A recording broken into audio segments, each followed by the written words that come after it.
Très bien. Bonjour à tous et à toutes.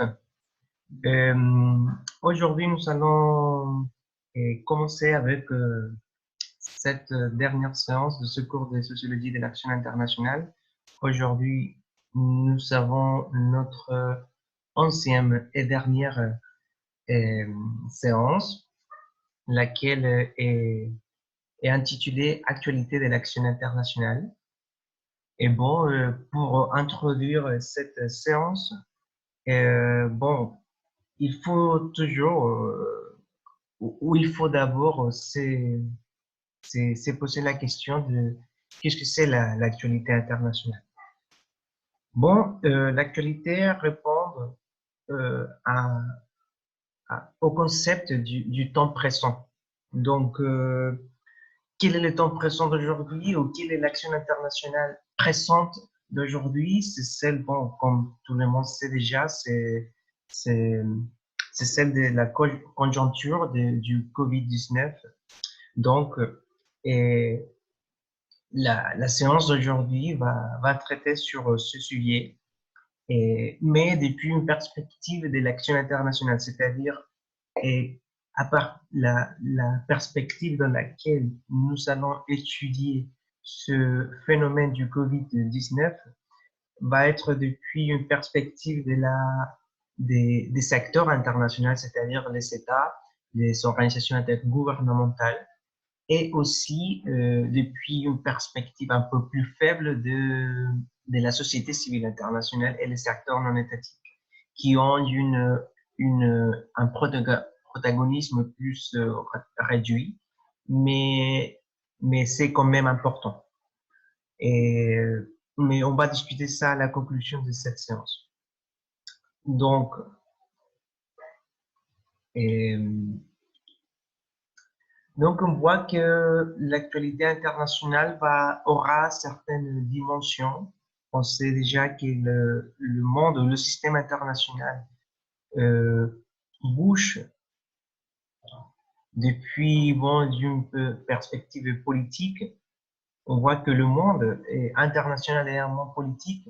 Il y a aussi une dimension économique et aussi une dimension sociale et humanitaire et aussi une dimension environnementale qu'on pourrait considérer comme les quatre les plus importants. Mais et dans ce cas du Covid-19, on verra que ces quatre dimensions sont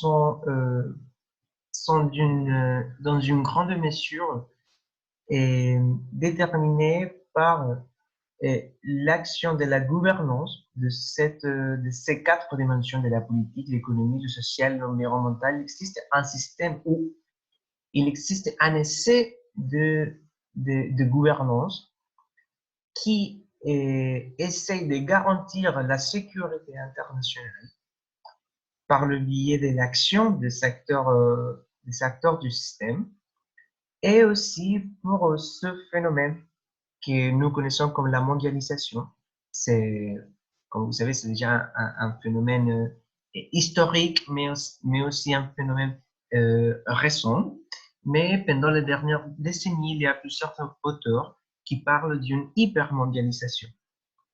Et ce phénomène du Covid-19, il est toujours lié à la mondialisation, mais pas comme un problème ou une conjoncture issue de la mondialisation, sinon que la mondialisation stimule la propagation de ce virus Covid-19 à cause du déplacement des personnes, des marchandises dans le monde et aussi parce que la mondialisation permet de, d'interconnecter des différentes sociétés de la planète et la mobilisation des personnes, de la population stimule la propagation du Covid-19 à cause de de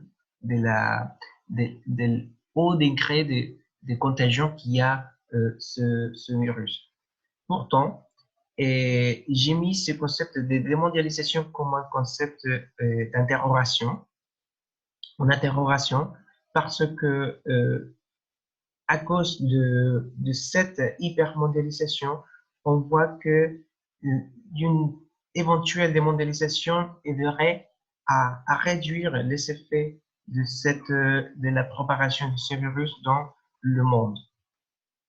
Donc, si on considère que dans un modèle d'interaction globale, il existe des secteurs, et des secteurs comme par exemple les organisations intergouvernementales, les gouvernements ou les États eux-mêmes, ainsi que les sociétés civiles, nous avons vu que normalement dans la première moitié du XXe siècle, c'était ça le modèle d'interaction globale.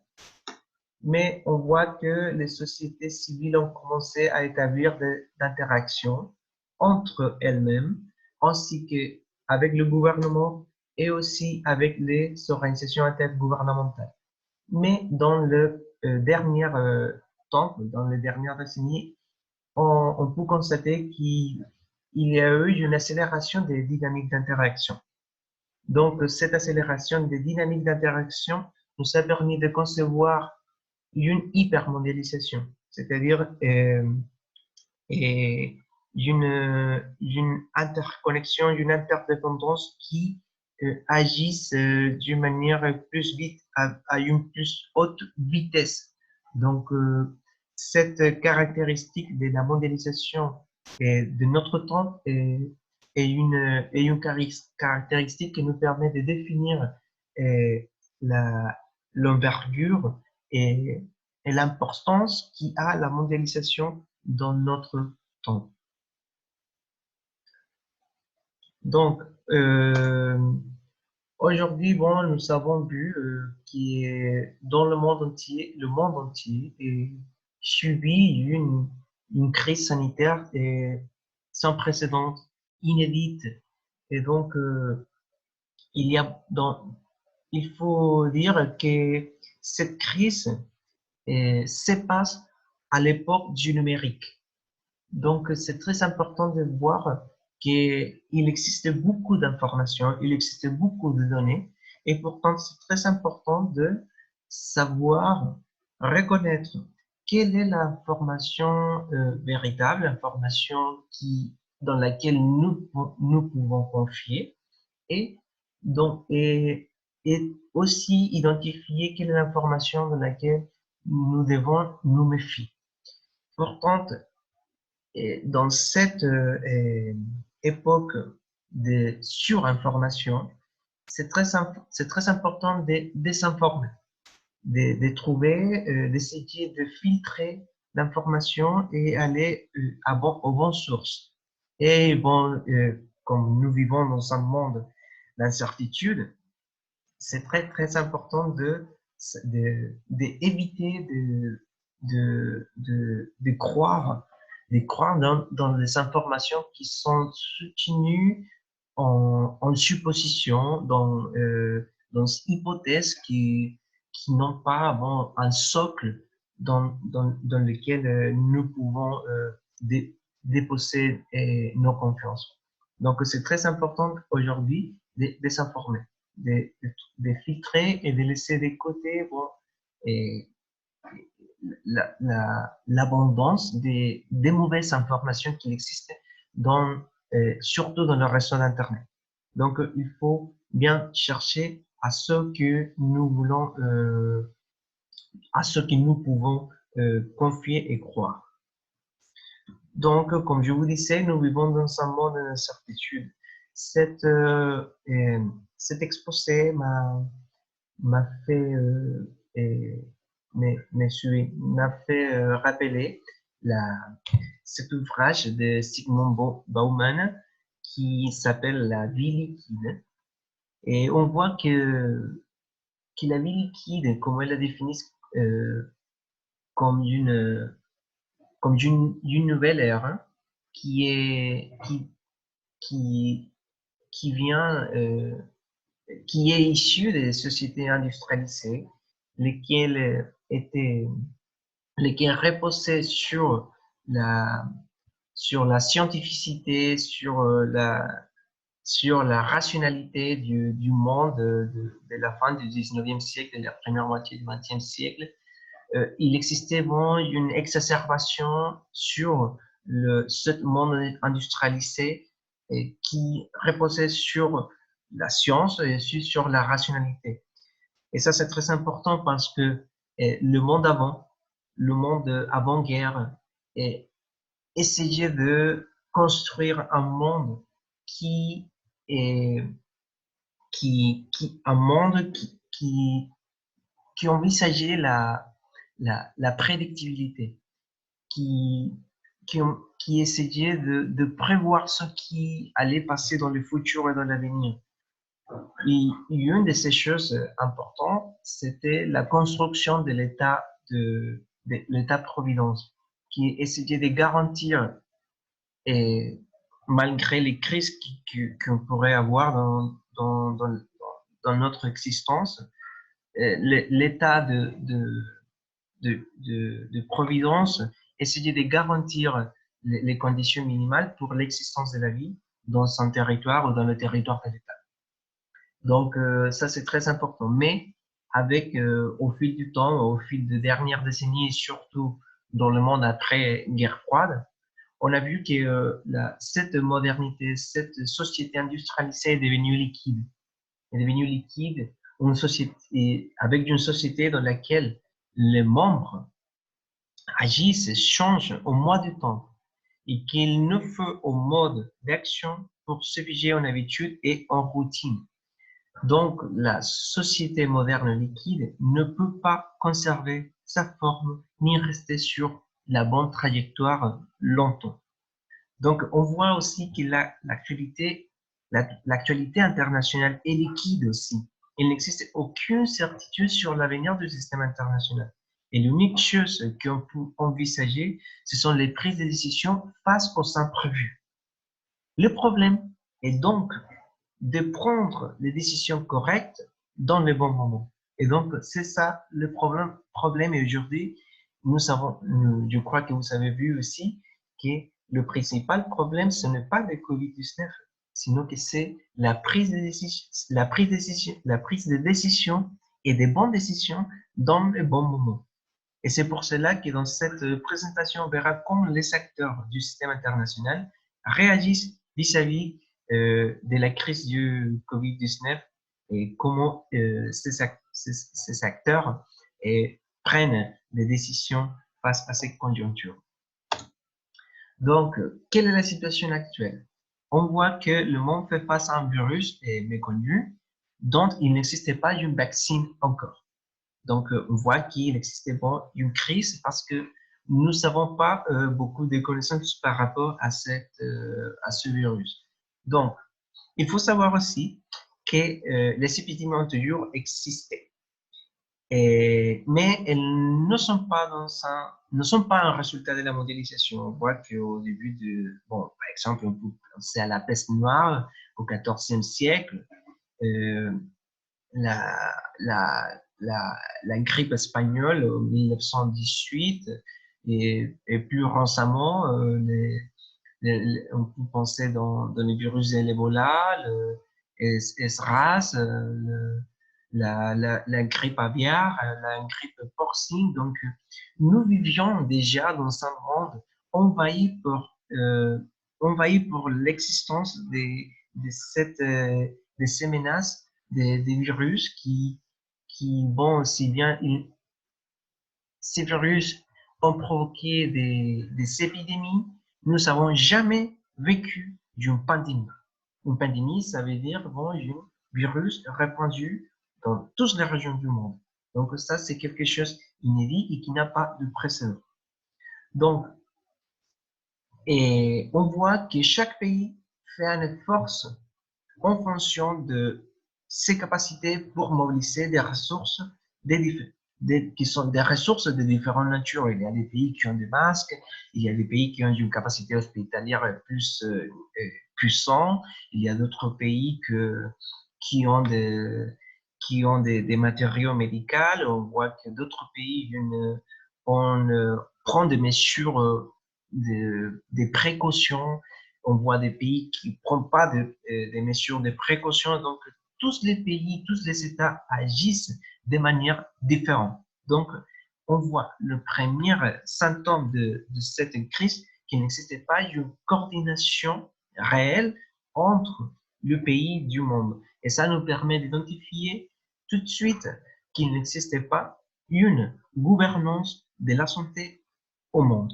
malgré qu'il existe des organisations et qui ont la responsabilité de produire d'informations, mais pas de gouverner la santé au niveau mondial. Une autre chose, c'est que donc cette conjoncture représente tout à fait un défi universel, c'est-à-dire, et quel est le défi? C'est d'essayer de rompre la chaîne des contagions.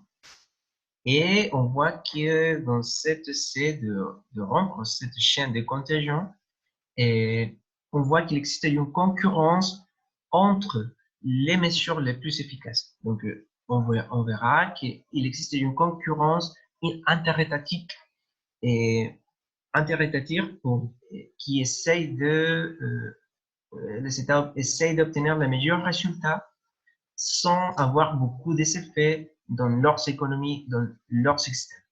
Donc, ça, il existe une confrontation entre la santé et la vie de la population et d'un autre côté, de préserver le bon état des systèmes de chacun de ces pays et ça veut dire de conserver l'économie de chaque pays. Donc, il existe dans notre monde la confrontation est entre la vie et l'économie des pays, la vie des populations ou l'économie des pays. Donc, les pays se confrontent dans un dilemme d'agir tout seul, parce que, comme on voit qu'il n'existe pas un système de gouvernance, ou agir ensemble. Eh bien, l'autre dilemme, c'est de prioriser l'économie ou la santé, comme je vous disais, de la population. Et bon, je vous disais aussi que la pandémie du Covid-19 n'a pas un précédent d'envergure mondiale. Et les interactions peuvent les analyser depuis diverses perspectives des relations internationales. Par exemple, vous devez penser, et si cette crise, on peut la analyser depuis une perspective réaliste, c'est-à-dire où seulement les acteurs du système international, ce sont les États. Donc, si je vous propose de faire l'analyse du Covid-19 à partir du réalisme, vous ne devez considérer que les États pour établir cette analyse, ou d'une perspective néo-réaliste, c'est-à-dire les États et les organisations internationales gouvernementales dans un système international. Ou puis d'une perspective par exemple, idéaliste, où tous les acteurs font partie du système international, y compris la société civile internationale, ou bien d'une perspective d'interdépendance internationale ou d'interdépendance mondiale, où tous les acteurs ont besoin des autres pour conformer ce système. Et une autre chose importante, c'est la relation qu'il existe entre les secteurs étatiques et les secteurs non étatiques. Par exemple, on peut penser dans les affaires de masques. Je vais parler un peu plus sur ça. Et dans l'affaire des masques, par exemple, on voit que les entreprises, les industries qui produisent les matériaux médicaux, et ce sont des acteurs non étatiques, ce sont des entreprises et aussi des multinationales comme par exemple 3M, qui c'est une multinationale américaine et qui a des sièges, des filiales dans plusieurs parties du monde pour produire à un coût plus bas. Donc, on voit que ces entreprises sont délocalisées, sont répandues dans le monde, dans certaines régions où le coût des productions est plus bas. Et donc, cette multinationale 3M produit pour régions du monde, mais le principal problème, c'est que la, l'industrie, l'entreprise est située ailleurs et pas dans les pays auxquels appartient cette entreprise, que c'est, dans ce cas, c'est les États-Unis. Donc, on voit que le président Donald Trump a utilisé un pouvoir constitutionnel pour obliger à cette entreprise américaine à produire pour l'État. Donc, on voit ici une sorte de pararéalisme, c'est-à-dire le pays où l'État utilise la, cet acteur non étatique pour accomplir ou pour atteindre leur objectif de garantir la sécurité de son pays, de son État, de sa population, par le biais de cet acteur non étatique qui n'a aucune responsabilité, et apparemment, et avec cet État. Donc, on voit ici qu'il existe une relation directe entre le secteur non étatique et les secteurs étatiques, surtout au domaine de la production des ressources hospitalières, pour comprendre cette crise du Covid-19. Mais on voit que bon, la pandémie a eu des effets presque sur toutes les dimensions du système international. Et quels sont ces effets? On voit qu'il y a des effets politiques, économiques, sociaux, même environnementaux. Mais dans cette présentation, je vais parler des trois premiers, politique, économique et sociale, et pour respecter le temps de cet exposé, et les effets environnementaux, pour les effets environnementaux, je vous ai laissé ce lien. Donc, je vous invite à visiter la production de Carola Glock. C'est une professeure de Sciences Po. Elle a toujours travaillé sur les relations internationales. Et au niveau des relations internationales, dans une dimension depuis la perspective, en fait, de l'environnement et comment les États et les petits États se comportent pour conformer des coalitions face au changement climatique et les effets de cette conjoncture environnementale. Donc, je vous invite à regarder, visiter ce lien qui est très, très intéressant, qui parle sur les effets de la crise du Covid-19, sur le traitement du problème du réchauffement climatique. Donc, c'est ça, je vous laisse ça pour, pour votre lecture. Et donc, les effets politiques de la crise du Covid-19. Bon, on voit que les premiers effets politiques, c'est l'adoption de l'état d'urgence par les pays les plus affectés. Donc, les États utilisent ce pouvoir de manière unilatérale. Comme ça, les chefs d'État auront des attributions politiques pour implémenter des politiques pour faire face à cette crise et aussi pour la mobilisation des ressources. Mais aussi, comme je vous disais, il existe une concurrence interétatique des régimes du monde. Il existe une comparaison permanente entre les démocraties et les autoritarismes. Quels sont les régimes politiques qui ont plus d'efficacité au moment de confronter la crise? On voit que dans des pays de l'Est, la Chine et la Corée du Nord et la Corée du Sud aussi, que ce n'est pas un pays autoritaire. Mais il existe certaines thèses qui proposent que les pays de l'Est ont une mentalité plutôt autoritaire. Même si le pays n'est pas autoritaire, la mentalité de la population et des populations asiatiques sont d'une mentalité autoritaire et aussi d'une mentalité collective, qu'il s'agisse au collectif. Par contre, dans les démocraties occidentales, il existe une garantie dans les libertés individuelles des gens. Donc, toutes les mesures qui sont prises par le gouvernement essayent de ne pas mettre en cause la liberté des gens. C'est-à-dire que le, la, la liberté des individus dans la démocratie occidentale, c'est quelque chose qui est intouchable. Donc, il faut confier à la liberté et à la liberté des gens, il faut garantir la liberté des gens, mais aussi confier à sa capacité de réagir face aux crises. Et on voit que ça a été le principal problème parce qu'il n'existait pas une conscience généralisée sur l'envergure de cette crise.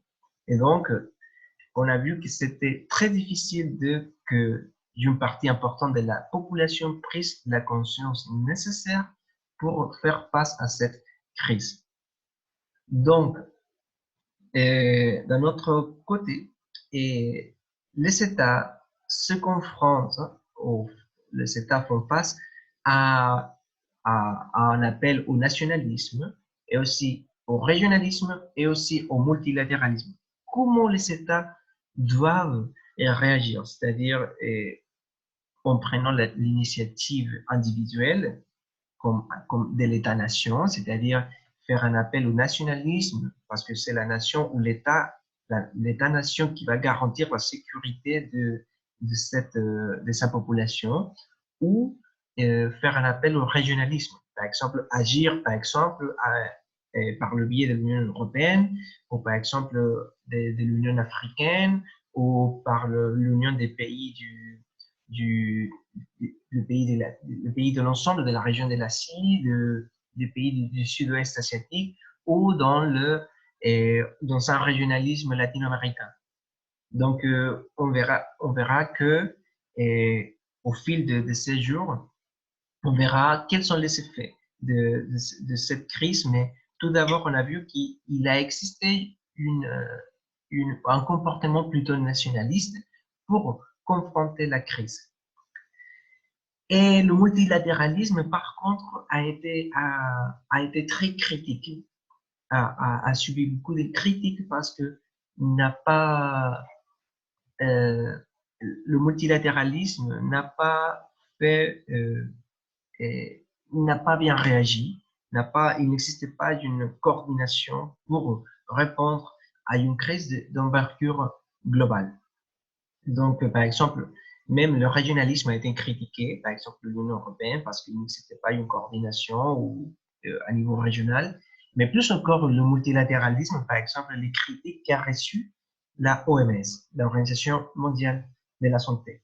Donc, on voit que dans ce point de gouverner la santé, il faut se poser la question, quelle place pour les organisations intergouvernementales et plus particulièrement, quelle est la place ou quelle est l'importance ou quelle est la responsabilité de l'Organisation mondiale de la santé par rapport à cette crise. Donc, le coronavirus comme menace, c'est une menace et aussi c'est un défi international pour l'Organisation mondiale de la santé. Et bon, l'Organisation mondiale de la santé est bon, c'est l'une des missions les plus importantes de cette organisation porte sur la surveillance des maladies infectieuses et la coordination de la réponse internationale en cas d'une épidémie ou bien d'une pandémie. Mais son action est, bon, son action est normalement est souvent critiquée et pendant les dernières années et pendant les dernières naissances de nouveaux virus comme la grippe aviaire, la grippe porcine, la grippe de l'Ebola, le virus de l'Ebola, a été très, très critiqué. Et donc, l'organisation et son directeur général, Tedros Adhanom, ont devenu des figures habituelles parce que c'est eux qui proportionnent des rapports sur le virus du COVID-19. Donc, on voit que cette organisation a la responsabilité d'informer et et de coordonner la réponse à cette crise. Et donc, l'OMS, on peut dire qu'elle proportionne il n'a pas une capacité d'action, sinon que l'OMS proportionne des recommandations spécifiques, fait des suivis de la situation, fait des appels au peuple à prendre soin d'eux-mêmes et fait un appel à la coopération comme un devoir selon la Charte des Nations Unies. Donc, c'est ça le principe qui mobilise la OMS. Donc, et le rôle de l'OMS, dans le passé, par exemple, on pourrait faire un rappel. Par exemple, en 1996, l'OMS avait perdu la coordination internationale de la réponse à la pandémie, par exemple, de VIH, du SIDA. Alors, cette pandémie a été confiée à une organisation spécialisée, que c'est ONU-SIDA, qui a été jugé mieux à même d'apporter la réponse d'une façon multisectorielle, incluant les aspects économiques, les droits de l'homme, de genre, etc., qui étaient nécessaires pour faire face à à, à l'étendue de ce virus de VIH. En 2003, par exemple, l'OMS avait été critiquée pour avoir tardé à prouver et qu'une épidémie du SARS, le syndrome respiratoire aigu sévère, était en cours. En raison de la diminution des autorités chinoises des premiers cas, une alerte internationale ne fut lancée qu'en mars 2003, alors que des rumeurs sur le premier malade avaient été repérées depuis novembre 2012.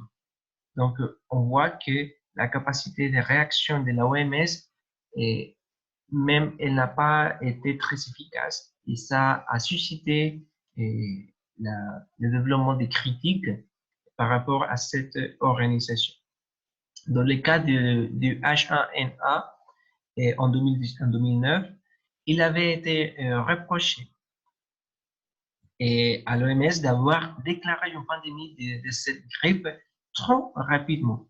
Ça a provoqué l'achat par les États des millions de doses de vaccins, finalement tout c'était inutile parce que bon, le virus était était peu virulent, il n'était pas très contagieux, et donc finalement les achats de ces vaccins n'étaient pas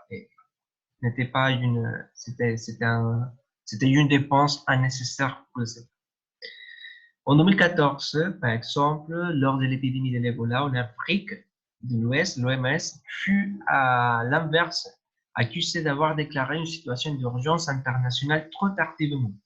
En août, en août 2014, et en reconnaissant que le nombre de cas avait jusqu'alors été largement sous-estimé. Et par exemple, sachant que les Médecins sans frontières, cette organisation non gouvernementale, alertait sur la gravité de la situation depuis le printemps de cette année 2014, c'est-à-dire à partir de mars 2014, ils savaient déjà déclarer l'alerte de cette situation. Donc, il faut souligner que ces dernières années, le directeur général de l'OMS, Tedros Adhanom, mettait en garde la communauté internationale en affirmant que le monde n'est pas prêt pour la prochaine pandémie. Donc ça, c'était quelque chose qu'il avertissait depuis quelques mois, et plus particulièrement 3 mois avant 3 mois avant l'existence des premiers cas de COVID-19. Donc ces affirmations reposaient, et ces affirmations où il utilisait ce rapport annuel sur l'état de préparation mondiale aux situations d'urgence sanitaire qui était publié en septembre 2019, c'est-à-dire 3 mois avant du début de cette pandémie. C'est un rapport qui est produit par le Global Preparedness Monitoring Board. Et c'est un organisme indépendant de surveillance et de responsabilisation pour assurer la préparation de crises sanitaires mondiales. Ce conseil fournit une évaluation indépendante et complexe aux décideurs politiques et au monde sur les progrès vers une préparation d'une capacité de réponse accrue en cas d'une épidémie ou d'autres situations d'urgence ayant des conséquences sur la santé. Mais en résumé, le travail de cette organisation consiste à tracer une feuille de route pour un monde plus sûr. Donc, et ces rapports constituent un des documents, des documents où vous trouvez toutes les mesures qui devaient être prises par les États avant de cette crise. Donc, il existait déjà une advertence. Vous pouvez visiter ces documents. Je vous ai laissé celui-ci dans Trello. Et donc, je vous invite à visiter ce document qui est très, très intéressant. Mais en résumé, quelles étaient les mesures pour faire face à ce type de danger, à ce type de crise?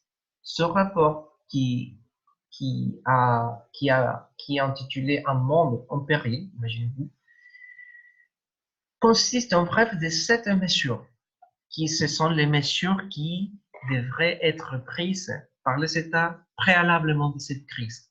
Donc, on voit que le monde savait déjà quoi faire avant. Donc, les premières mesures, c'est que le chef d'État, le chef de gouvernement doit s'engager et investir par rapport à son infrastructure et à l'industrie du matériel hospitalier. Les pays et les organisations régionales doivent donner l'exemple. Tous les pays doivent bâtir des systèmes solides, en parlant toujours des systèmes de santé. Et les pays, et les donateurs et les institutions multilatérales doivent être prêts au pire. C'est-à-dire qu'il faut se préparer au pire des situations. Et pas il faut pas se préparer pour une épidémie. Il faut se préparer pour une pandémie, c'est-à-dire une crise d'envergure mondiale. Les institutions aussi, comme cinquième point, les institutions de financement doivent mettre au rapport la préparation et planification du risque économique. C'est-à-dire, une pandémie va éventuellement provoquer des effets sur les économies du monde. Donc, les institutions financières doivent se préparer pour une éventuelle crise. Donc, s'il y a aujourd'hui une crise économique, bon, le monde ou les institutions financières étaient déjà averties. Et comme sixième point, le valeur des fonds de l'aide au développement doivent créer des incitations et accroître le financement pour la préparation pour une éventuelle crise. Et les Nations Unies, comme ça, septième point, doivent renforcer le mécanisme de coordination. C'est quelque chose que les Nations Unies n'a pas fait encore, parce qu'il n'existait pas un système effectif de communication et de coordination entre les pays membres des Nations Unies pour faire face à cette crise. Donc, on va voir maintenant, j'ai préparé cette chronologie de l'action de l'OMS face au Covid-19. Quand est-ce qu'a commencé cette crise? Bon, cette crise a terminé avec l'année 2019 et a commencé avec l'année 2020. Donc, le 31 décembre 2019, la Chine, et c'est jour que la Chine a signalé un groupe de cas de pneumonie à Wuhan, dans la province du Hubei. Et ils savaient déjà identifier un nouveau coronavirus. Donc, c'était déjà bon, le premier événement. L'OMS, donc, le 1er janvier 2020, met son, et le 1er janvier, on met en équipe d'appui sur la gestion des, des incidents et aux 3 niveaux de l'organisation, siège, bureaux régionaux et bureaux des pays, plaçons l'organisation en état d'urgence pour affronter cette flambée. Et le 5 janvier, l'OMS a publié son premier bulletin sur les flambées épidémiques consacrées au nouveau virus. Il s'agit d'une publication technique phare par les milieux scientifiques et de la santé publique, ainsi que pour les médias du monde entier. Elle comporte une évaluation des risques et des conseils et se fait l'écho de ce que la Chine a indiqué à l'organisation concernant l'état de la santé des patients et la riposte mise en place en matière de santé publique face au groupe de cas de pneumonie à Wuhan. Et le 10 janvier 2020, l'OMS publie un ensemble complet d'orientations techniques en ligne ainsi que des conseils pour tous les pays. Le 12 janvier 2012, la Chine a communiqué publiquement la séquence génétique du virus de la nouvelle COVID, de ce nouveau virus COVID-19. Et le 13 janvier, les autorités confirment un cas de COVID-19 en Thaïlande. Et c'était le premier cas signalé hors de la Chine. Donc, on voyait à ce moment-là que le virus commençait à s'étendre dans le monde. Et le 20 et 21 janvier, les experts de l'OMS et surtout du bureau de l'organisation en Chine et du bureau de la région du Pacifique occidental visitent le terrain de Wuhan pour faire une étude en terrain. Ainsi, le 22 janvier 2020, la mission de l'OMS en Chine a publié une déclaration en indiquant que des données provantes attestent d'une transmission interhumaine. C'est-à-dire, c'est le moment qu'ils se sont rendus compte que le virus avait une haute capacité de contagion. C'est un virus très, très, très contagieux. Donc, juste entre le 22 et le 23 janvier, le directeur général de l'OMS a convoqué un comité d'urgence à titre du règlement sanitaire international. Et ça, c'est un document. C'est un document qui a été produit, qui a été publié en 2005 et c'est une feuille de route. C'est une feuille de route pour établir des mesures au niveau mondial. Et c'est un document qui fait la définition de certains concepts et aussi quelles sont les mesures que les États doivent mettre en œuvre pour confronter une crise sanitaire à une échelle mondiale. Et j'ai laissé ce document aussi sur Trello, vous pouvez le visiter, vous pouvez l'étudier. Donc, le 28 janvier, une délégation de haut niveau de l'OMS a conduit par le directeur général qui se sont rendus à Beijing pour rencontrer les dirigeants chinois. Donc, on voit que l'OMS a travaillé très de près du gouvernement chinois pour connaître et étudier les caractéristiques de cette pandémie. Ainsi, le 30 janvier, ça c'est une date importante, et le directeur général de l'OMS a convoqué à nouveau le comité d'urgence et considère que la flambée constitue une urgence de santé publique internationale. Et c'est à partir de ce moment que la crise est commencée. Et puis en février, on voit que le 11 et le 12 de ce mois, l'OMS organise un forum pour la recherche et l'innovation concernant le COVID-19. Donc, il n'existait pas des études par rapport à ce virus. Donc, le premier pas, c'était de conformer des études et aussi stimuler la recherche pour connaître de meilleures manières les caractéristiques de ces virus pour développer une vaccine pour répondre à ce virus. Et donc, entre le 16 et le 24 février, la mission conjointe OMS-Chine séjourne à Beijing et se rend également à Wuhan et dans 2 autres villes. Et ils sont conformés ici un rapport qui vous pouvez, j'ai laissé ici le lien, vous pouvez le visiter. Et quelles sont les caractéristiques de cette crise, de ce virus? Et le 3 mars, l'OMS diffuse le plan stratégique de préparation des ripostes de la communauté internationale. Et aussi, le 11 mars, c'est une autre date importante, l'OMS estime que le COVID-19 peut être qualifié désormais d'une pandémie. Ainsi, le 13 mars 2020, on voit le lancement du Fonds de solidarité pour lutter contre le COVID-19, c'est-à-dire c'est un appel à faire des dons pour l'organisation pour avoir les ressources nécessaires pour mobiliser les ressources. Et le 18 mars, l'OMS et ses partenaires lancent l'essai Solidarity, qui c'est un essai clinique international qui vise à générer des données solides provenant du monde entier pour trouver les traitements les plus efficaces contre la COVID-19. Donc, ce sont, voilà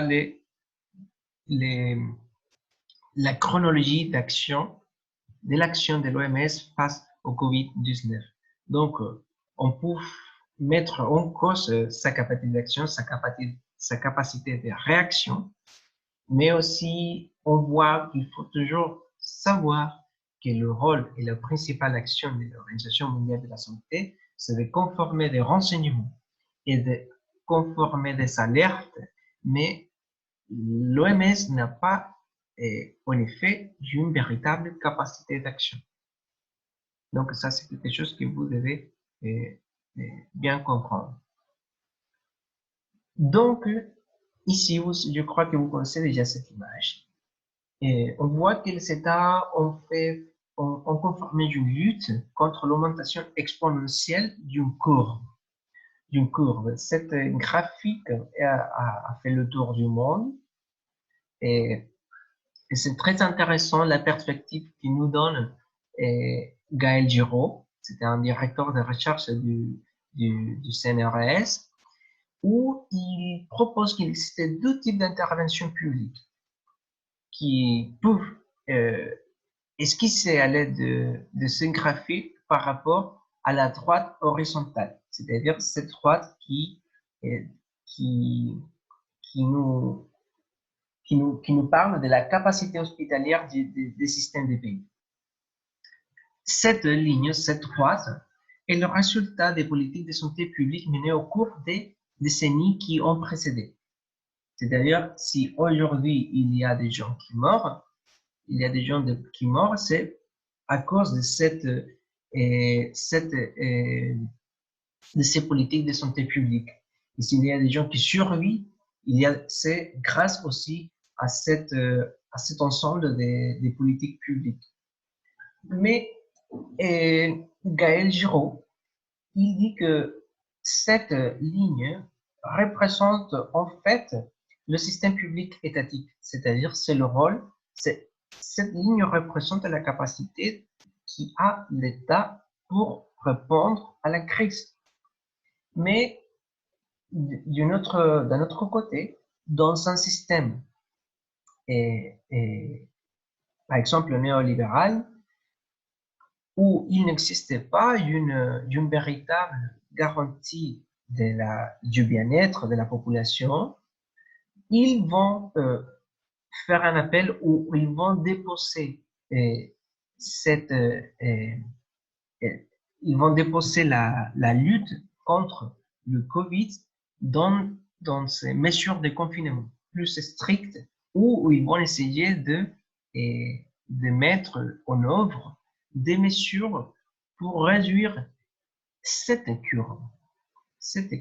Parce que le système étatique et hospitalier, ou le système public hospitalier, est tellement réduit qui finalement, c'est le système privé, à partir de ces différents système de répondre ou le système des, le système forfaitaire qui existe dans ce type de pays pour répondre à cette crise. Donc, les personnes qui habitent dans ce type de régime politique avec un modèle néolibéral, ils sont plutôt, selon la perspective de Gaël Giraud, dans cette courbe qui essaye de réduire parce que la capacité hospitalière dans ce type de pays est tellement réduite que finalement la courbe va facilement dépasser cette capacité. Donc, s'il existe aujourd'hui une capacité hospitalière pour répondre à cette crise, c'est grâce à l'existence de l'État-providence. Donc, ça, c'est quelque chose très, très intéressant d'étudier. Et on voit que grâce à cette crise, on a fait, on peut constater une mise en valeur de l'État-providence, comme un garant, comme une entité qui est capable de garantir le bien-être de la population face à n'importe quelle crise. Donc ça, c'est quelque chose qui commence à évoluer, qui commence à se visibiliser et il nous invite aussi à faire la réflexion sur dans quel type de système nous voulons vivre. Donc, les gens qui habitent, par exemple, dans les pays néolibéraux comme les États-Unis ou comme certains pays de l'Amérique latine, comme par exemple le Chili, l'Équateur, le Pérou, font face à cette situation parce qu'il n'existe pas un système hospitalier fort. Donc, les meilleures infrastructures hospitalières, ce sont des établissements hospitaliers privés. Donc, ici, il existe un gros problème. La population est soumise dans une situation, ils sont soumis dans une situation de risque, accru, et à cause à cause du système dans lequel ils vivent. Donc, c'est très, très intéressant et sûrement cette crise va susciter beaucoup de problèmes politiques et dans les jours qui vont et les jours après cette crise. Donc, quelle a été la réponse des États face au Covid-19? On voit que, par exemple, la Chine a été un exemple, je ne sais pas si c'est un exemple à suivre, mais sûrement c'est un cas le plus qui a eu beaucoup de succès parce qu'ils ont réussi à aplanir cette courbe. Donc, malgré que c'était les premiers pays touchés par le virus, et ce pays a eu une haute réactivité. Il y a eu aussi un travail permanent avec l'OMS pour la production d'informations. Et c'est quelque chose qui n'a pas beaucoup aimé les États-Unis, le président Donald Trump, cette relation qui existait entre l'OMS et la Chine, dans la production d'informations. Il considère ça comme une menace. Et l'ensemble d'initiatives propres de l'État chinois sont très, très intéressants, surtout par le biais du big data et le suivi permanent des infectés, ainsi que la mise en œuvre des restrictions strictes sur le déplacement des personnes. L'utilisation de la technologie des réseaux et les réseaux de renseignement ont été des facteurs clés pour faire face à cette crise. Et le big data, c'est quelque chose de très important parce que dans les pays comme par exemple comme la Chine, il n'existait pas une protection des données des gens. Par exemple, ici, dans les démocraties occidentales, il existe toujours cette peur pour la protection des données. Des données, par exemple, de nos portables, de nos données sur nos réseaux sociaux, etc. Donc, cet accès à l'information et données que produit la population a été un élément essentiel pour faire face à cette crise. Et il faut dire aussi que dans les pays comme la Chine ou l'Asie, il n'existait pas une grosse critique par rapport à la protection des données. Donc, la population n'est pas inquiète, par exemple, euh, euh, n'est pas inquiète pour que le gouvernement ait un accès à la vie privée des gens.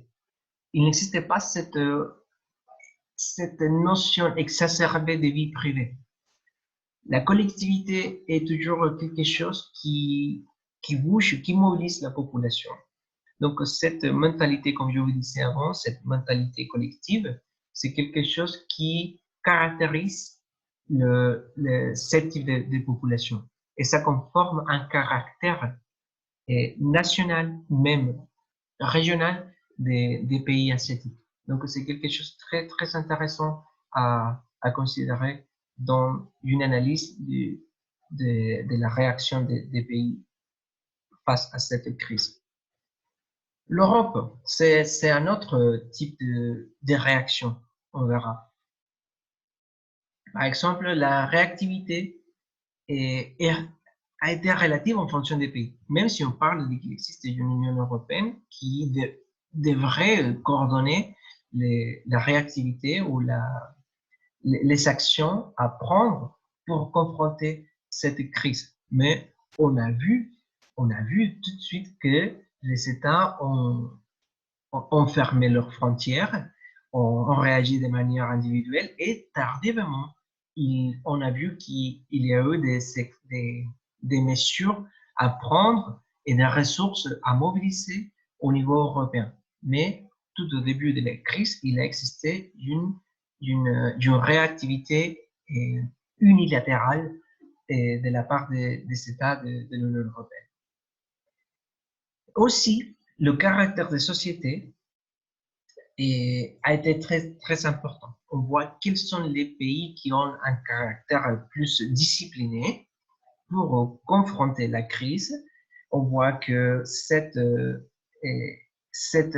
le résultat de cette discipline se traduit dans la quantité de décès qu'il existe dans différents pays, comme par exemple, en Allemagne, il y a 3804 décédés jusqu'à cette semaine, 21 000 en Italie et 17 000 en France. Ces résultats sont le reflet du caractère et de la qualité de la population. Et qu'est-ce que je veux dire avec la qualité? C'est la capacité d'avoir une population disciplinée, qui fait confiance à leurs autorités pour réagir face à une crise. Une autre chose importante, c'est la capacité en ressources hospitalières de chacun de ces pays. Et on a vu que c'est vrai qu'il existe une faible capacité hospitalière en Italie qui a donné comme résultat cette quantité de morts et la quantité de contagiés. Mais on voit aussi que dans d'autres pays, il y a une quantité pas si élevée comme l'Italie, mais qui ont pu confronter d'une manière plus efficace la crise sanitaire. Donc, on voit que ce sont des éléments très importants à considérer pour faire une comparaison entre les différents pays de l'Union européenne. Mais surtout, il n'existait pas une réaction coordonnée et je crois que, à mon avis, depuis ma perspective personnelle, ça a été un des principaux problèmes et l'Union européenne a dû faire face à cette crise d'une manière conjointe entre tous les pays et pas d'une manière individuelle. Et la fermeture des frontières n'a pas représenté tout à fait d'une bonne réponse à la crise sanitaire. Mais par contre, comme l'Union européenne n'a pas réagi de manière conjointe, et, bon, l'Union européenne bon, a été mise en question et à cause de sa faible réactivité et tardive de coopération. Un autre exemple de la réactivité unilatérale, c'est le cas des États-Unis, qui, tout au début, bon, on voit que la courbe a été aplanie pas mal de temps. Depuis, bon, il y avait déjà des contagiés depuis le mois de janvier, mais les cas ont été très. Il n'y avait pas tellement de contagiés. La situation semblait, pour le président Trump, semblait être contrôlée. Mais ça, ça a provoqué une sorte de négligence face à la situation. Donc, il a sous-estimé la situation et finalement, comme il n'a pas pris des mesures pour prévenir d'une éventuelle flambée de la pandémie, et finalement, la pandémie a fait son travail et finalement, la situation est accrue à tel point que les États-Unis ont devenu le pays le plus affecté pour la crise et aujourd'hui compte avec le nombre le plus élevé de décédés. Donc, c'est vraiment regrettable, mais le scepticisme et la sous-estimation des recommandations de l'OMS et surtout la, les États-Unis se sont occupés d'autres choses. D'autres choses, par exemple, ils étaient occupés des problématiques avec la Venezuela et de la guerre commerciale avec la Chine. Et surtout, l'ensemble des critiques faites à l'Organisation mondiale de la santé et sa méfiance vers cette organisation ont provoqué finalement cette situation. Donc, Donald Trump n'a pas voulu arrêter le pays. Et aussi, il faut considérer que le président se trouve dans sa carrière présidentielle. Et finalement, toutes les actions qu'il prenait en œuvre sont toujours liées à cette carrière présidentielle pour un ancien gouvernement. Et ça a provoqué finalement, de la part de ce président, la culpabilisation à l'extérieur, c'est-à-dire que la crise et la responsabilité de la crise correspond à la Chine et aussi à l'OMS de la situation interne des États-Unis. Donc, ça, c'est une manière assez absurde de réagir face à cette crise. Et il faut considérer aussi j'ai trouvé très intéressant la perspective de Byung-Chul Han, c'est un philosophe sud-coréen qui fait une critique comparée entre les régimes occidentaux et aussi les régimes autoritaires d'Orient. Donc, il présente une critique en disant que l'Europe qui proclame l'état d'urgence et ferme les frontières suit un vieux modèle de souveraineté. Aujourd'hui, est souverain celui qui dispose des données. Par exemple, comme c'est le cas de la Chine qui a utilisé le Big Data pour faire face à la crise. Et non souverains, ici en Europe et aux États-Unis, ne disposent pas parce qu'ils ne disposent pas de tests. Ils ne sont pas donc des vrais souverains, mais plutôt des impuissants, contraints de redécouvrir des pouvoirs d'autres temps pour restaurer un semblant de contrôle de la situation.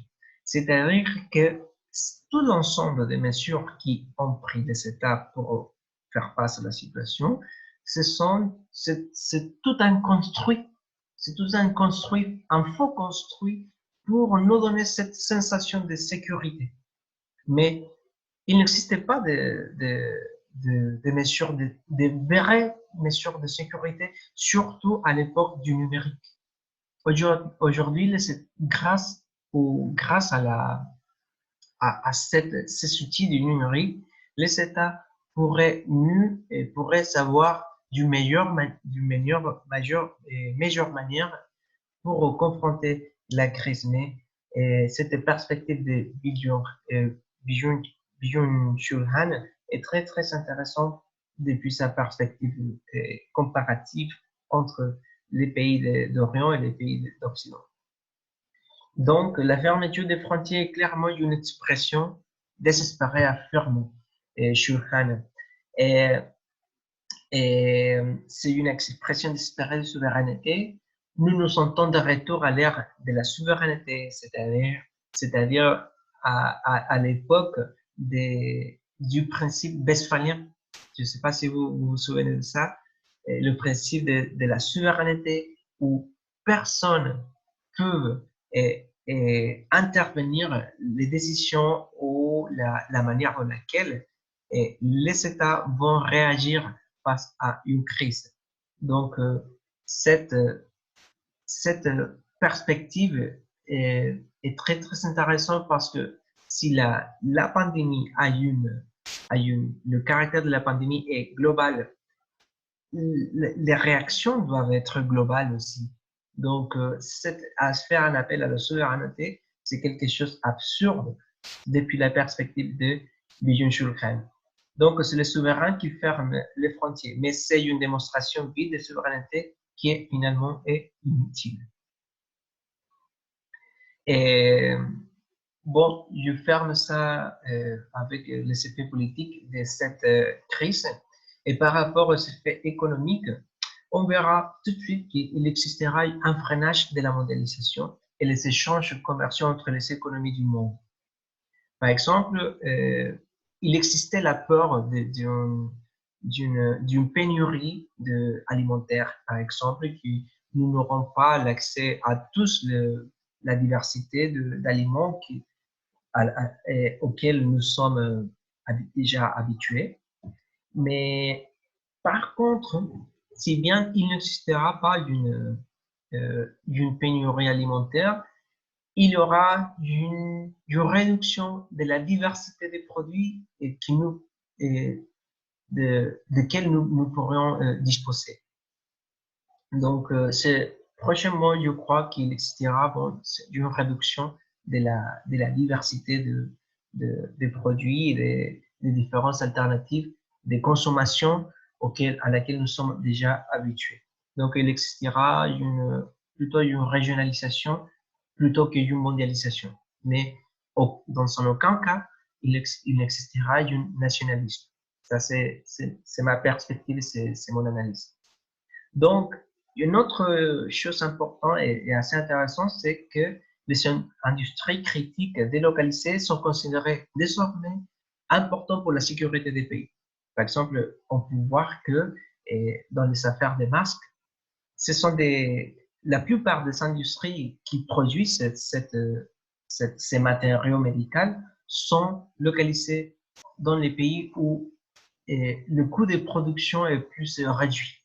Donc, on voit que pour la sécurité des pays, désormais cette crise va susciter la relocalisation de ces entreprises dans chaque pays pour assurer la disposition de ces matériaux. Et on verra que, bon, sûrement, comme des effets économiques, il y aura une augmentation exponentielle aussi des personnes en condition de chômage à cause des effets de cette démondialisation du monde et du chômage partiel.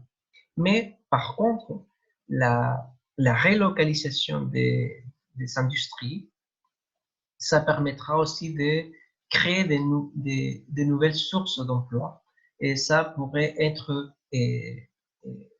bénéficier à toutes ces personnes qui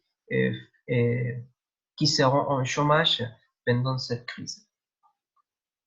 Bon, c'est très intéressant de lire cet article de Libération qui parle sur les affaires de masques, comment les États-Unis ont intervenu sur les, sur la distribution au niveau mondial de ces produits qui, finalement, c'est très important pour faire face à la crise, de la même manière qu'ils l'ont fait, par exemple, comme l'État de la Chine, qui a obligé à tout le monde, à toute la population, à porter du masque au moment de sortir ou d'être au milieu des espaces publics. Au Chili, maintenant, c'est obligatoire. C'est obligatoire d'avoir du masque, par exemple, dans le transport public et dans les endroits où il existe des rassemblements considérables de personnes.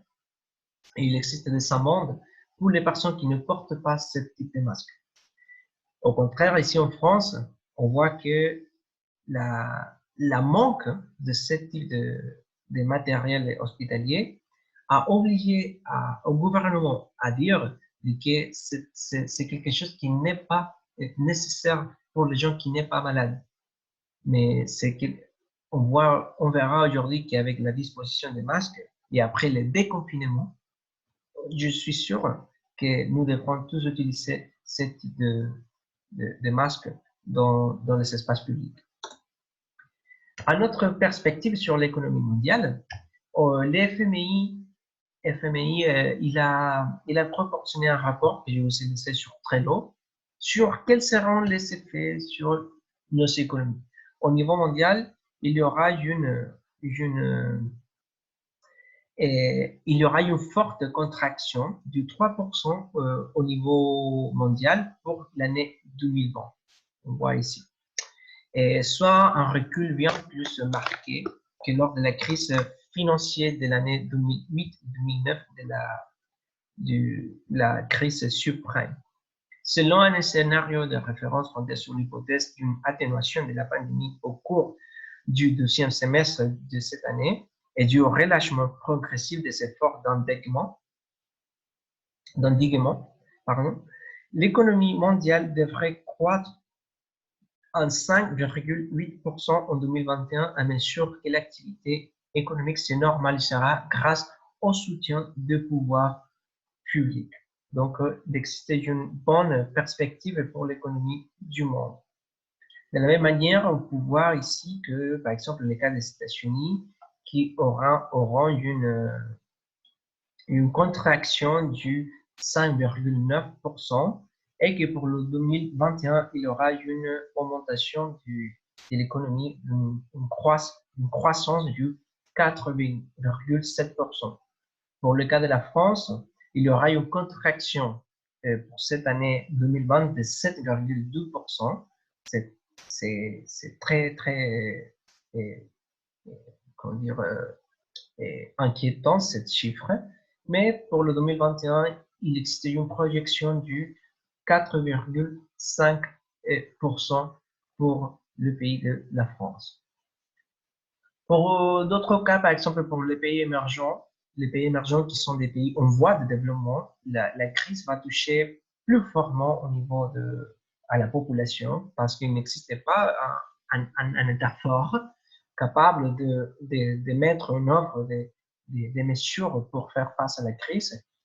Malgré qu'il existe une réduction de 1% pour les pays émergents, par exemple, pour la Chine, il n'existera pas une réduction ou une contraction négative. Et ça, c'est grâce à la réactivité face à la crise.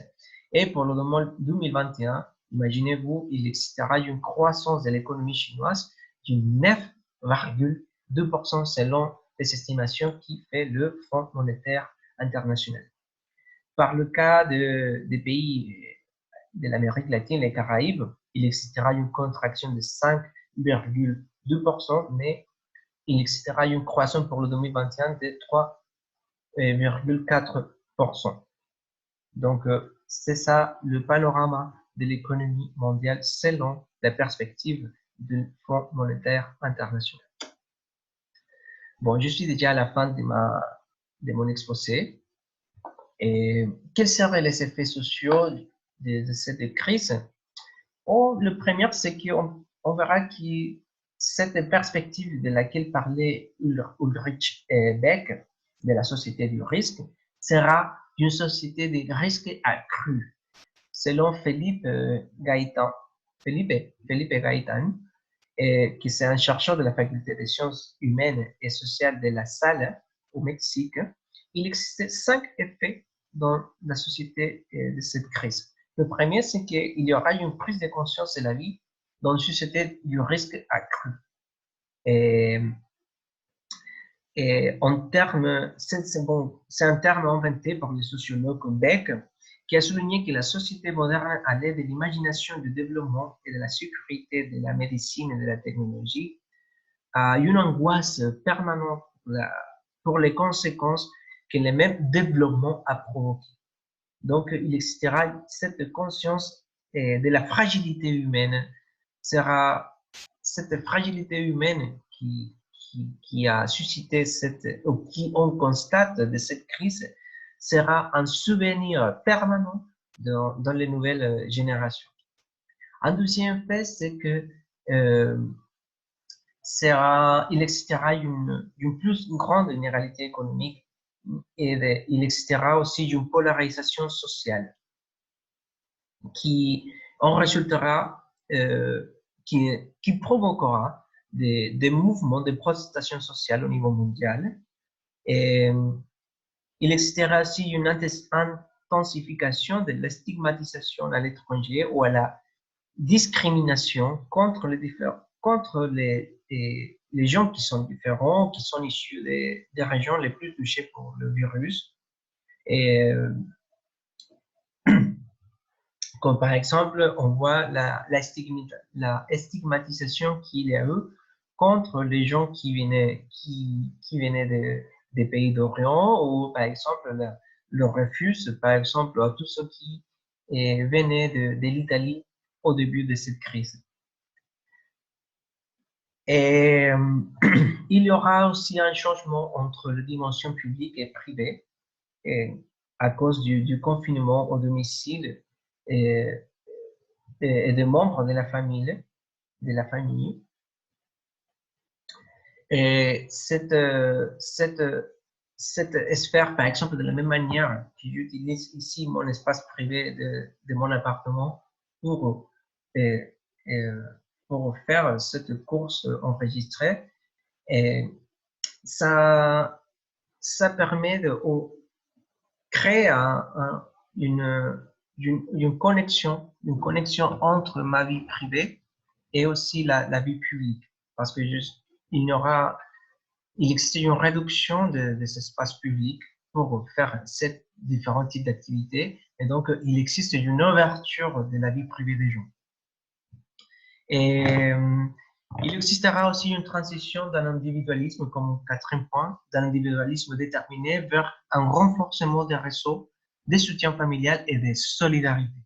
On voit que l'individualisme qui suscite les démocraties libérales où chacun s'occupe de chacun, où chacun s'occupe de soi. Et aujourd'hui, bon, la crise a suscité bon, un esprit plus solidaire pour confronter la crise. Et ça, on verra que pour faire face à des éventuelles nouvelles crises sanitaires, il existera bon, un esprit plus solidaire et que la meilleure manière de confronter cette crise, c'est de le faire d'une manière collective. Et selon cet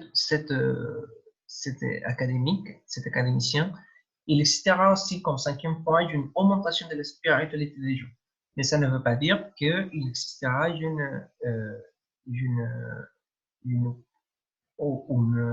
les gens se rendraient plus spirituels au niveau des églises ou de suivre une religion, sinon qu'il existait bon, une augmentation de la spiritualité des gens par rapport au niveau de la condition humaine. C'est-à-dire ce type de crise a favorisé la mise en pratique de la méditation et de la réflexion par rapport à la condition humaine, mais d'une perspective plus intangible et qui est toujours liée à la condition de l'esprit de l'humanité. Donc ça, c'est quelque chose est, qui est considérable aussi à comprendre. Bon, et quel sera le système international post-Covid? Est-ce qu'il existera un nouvel ordre mondial? Bon, tout d'abord, c'est risqué de dire telle information. C'est sûrement, il y a des gens qui parlent de la fin du capitalisme, de la fin du néolibéralisme, de ce régime occidental, que maintenant c'est l'opportunité de la Chine de se consacrer comme la puissance mondiale, etc. Mais c'est trop risqué de dire telle affirmation. Mais ce qu'on peut dire, c'est qu'il existe une mise en cause par la continuité ou sur la continuité de la mondialisation telle que nous la connaissons. C'est-à-dire qu'il y aura une réduction de la mondialisation et qui va stimuler la régionalisation des systèmes. Donc, si bien les échanges commerciaux vont se réduire, les échanges interrégionaux vont augmenter considérablement.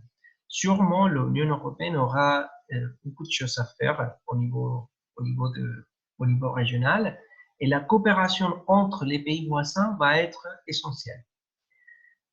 Et le capitalisme et l'économie du marché sont aussi des dimensions qui sont mises en cause par rapport aux risques qui suscitent ce type de système néolibéral. On voit que l'État-providence va être renforcé et surtout, il existera des mobilisations pour exiger des garanties face à ce type de crise de la part de cet État. Donc, il existe un degré important de responsabilité de la part de cet État, et ça, c'est quelque chose que la société civile internationale va exiger dans les prochaines années. Et j'espère que dans les prochains mois et pas dans les prochaines années. Et la sécurité sanitaire planétaire deviendra un affaire international pour tous les États, et ça, c'est quelque chose que je peux vous assurer que ça va commencer à être comme ça. Et c'est très important de développer des stratégies conjointes parce que c'est la meilleure manière de confronter cette type de crise et conformer une gouvernance de la santé à partir des organisations qui existent déjà et d'attribuer ou de donner des attributions, comment dire, attributions plus important à l'Organisation mondiale de la santé pour aller au-delà de tout simplement d'informer ou de donner des recommandations aux États, sinon que de coordonner les États pour faire face à une éventuelle crise sanitaire et que, comme on voit, les virus feront partie de notre vie et ici dans le présent et aussi dans le futur et aussi que dans le passé. Donc c'est quelque chose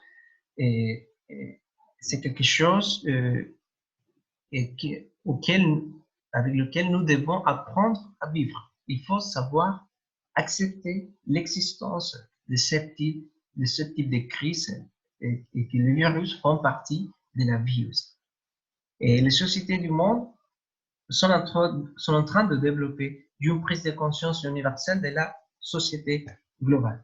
Cette crise nous a démontré, ou nous a permis de constater qu'il existe une société globale et que le monde est plus petit de ce que nous pensons et que si nous avons l'idée de vivre dans un monde interdépendant, interconnecté, bon, il faut toujours il faut toujours prendre la conscience d'une société globale, c'est-à-dire la prise d'une conscience universelle. Et finalement, comme considération finale et conclusion, le principal cause de cette crise a été le néfaste oubli du principe des précautions de la part des États qui ont sous-estimé les effets de cette pandémie. Et aussi, on a pu constater que le système mondial est très, très fragile. Une autre chose, c'est que il faut apprendre qu'à partir de cette crise, nous devrons apprendre à vivre avec des risques. Et cette réalité sera la tonique des années suivantes. Et une autre chose, par exemple, il faut faire un bilan. Les États-Unis, finalement, ne sont pas devenus un exemple à suivre. Au contraire, c'est le pire exemple de comment un pays doit réagir à une crise. Et bon, j'espère que l'exemple des États-Unis servira aux autres pays pour savoir comment faire face à ce type de conjoncture. Et il faut faire aussi une reconsidération sur cet état des choses et se poser la question, comment sommes-nous arrivés à ce point? Donc, il faut déterminer quelles sont les responsabilités par rapport au comportement de tous les acteurs du système international, tout en commençant par les États, les organisations internationales et aussi la société civile. Parce que tous les trois ont des responsabilités liées au développement et, à la croissance exponentielle de cette crise. Et finalement, la société civile internationale a un rôle déterminant comme un contre-pouvoir, comme on l'a exposé dans les séances d'avant, pour exiger aux États et aux organisations intergouvernementales des conditions minimales de sécurité nationale, de sécurité sanitaire à une échelle mondiale.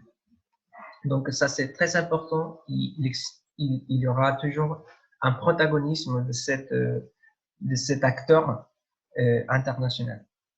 Parce que bon, les meilleures choses qui se passent dans le monde sont issues de la société civile internationale.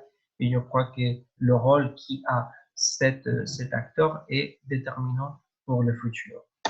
Bon, et avec ça, je termine avec cet ensemble de séances enregistrées.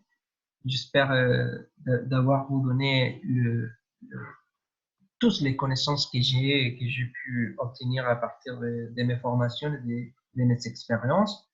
Et je vous invite aussi à me poser des questions, à faire des commentaires. Et, et j'espère que vous continuez bien. Et je vous remercie de votre respect, Moi, comme je sais que mon français n'est pas le meilleur, mais j'essaie de vous donner le meilleur de moi et dans tous mes cours. Et, bon, je vous remercie vivement pour ça. Bon, j'espère que vous continuez bien, que le confinement se passe bien aussi chez vous et que vous portez bien et vous soyez en bon état de santé. Bon, merci beaucoup. Au revoir.